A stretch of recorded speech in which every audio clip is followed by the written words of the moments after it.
অবরুদ্ধ শান্তিরক্ষী পাঠাতে প্রস্তুত ইন্দোনেশিয়া, এমনটাই জানালেন ইন্দোনেশিয়ার প্রেসিডেন্ট প্রাবোয়ো সুবিয়ান্তো।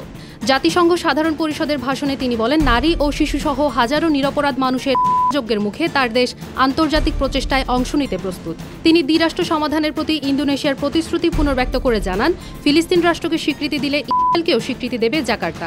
একই সঙ্গে ভয় বিপর্যয় ঠেকাতে বিশ্ব সম্প্রদায়কে ঐক্যবদ্ধ হওয়ার আহ্বান জানান তিনি।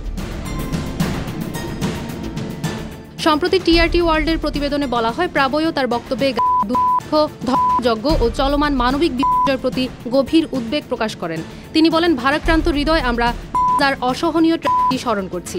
হাজারো নিরপরাধ মানুষ নিহত হয়েছে, যাদের বেশিরভাগই নারী ও শিশু। দুর্ভাগ্য আর ধর্মযজ্ঞ আমাদের চোখের সামনেই ঘটছে। এ সময় তিনি নিরপরাধ মানুষের বিরুদ্ধে সব ধরনের সহিংসতার নিন্দা জানান এবং শান্তিরক্ষী পাঠাতে প্রস্তুতির কথা পুনর্ব্যক্ত করেন। এদিকে জাতিসংঘের ৮০তম সাধারণ পরিষদ অধিবেশনে ফিলিস্তিনকে স্বীকৃতির ধারা নতুন গতি পেয়েছে।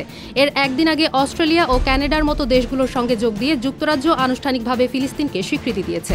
তবে এই উদ্যোগের কড়া বিরোধিতা করেছে যুক্তরাষ্ট্র ও ইসরায়েল। ব্রিটিশ প্রধানমন্ত্রী কিয়ার স্টারমার এক ভিডিও বার্তায় জানান, এটি হামাসকে পুরস্কৃত করা নয়, বরং দ্বিরাষ্ট্র সমাধানকে পুনরুজ্জীবিত করার জন্য জরুরি পদক্ষেপ। ইতোমধ্যেই ফ্রান্স, বেলজিয়াম, মাল্টা ও লুক্সেমবার্গ সহ বেশ কয়েকটি ইউরোপীয় দেশ ফিলিস্তিনকে স্বীকৃতি দিয়েছে, যা ইসরায়েলি দখলদারিত্বের অবসান ঘটাতে বৈশ্বিক প্রচেষ্টার অংশ হিসেবে ধরা হচ্ছে।